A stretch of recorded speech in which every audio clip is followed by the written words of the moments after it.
we traveled to the Crow Reservation in Montana, and we brought regular citizens in, showed them the demo, and gathered their feedback. We just wanted to hear what people thought of what we were doing and did it have value. It was also really exciting to be there and talk to members of the Crow Nation, realizing that we had the capability to address a lot of the problems that they had mentioned to us through blockchain technology. We were able to show kind of the robustness of what DLT could do for them, and we got to see their reaction to it.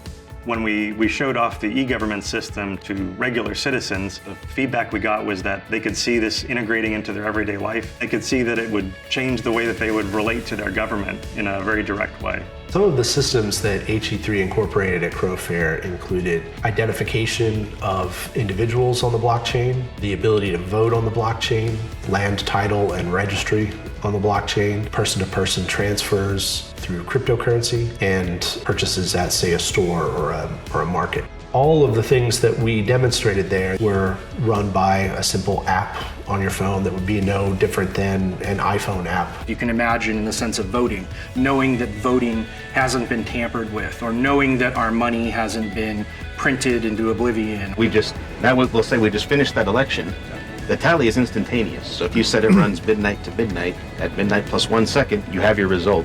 If lease information was put on there, you could see, well, you know, my person next to me is leasing. What rate are they getting for this? It's exciting to people because it's an implication about a change in society. We used our threshold technology, which is a software system that we've been developing that makes blockchain development, which is already more efficient, even more efficient and easier to be able to implement.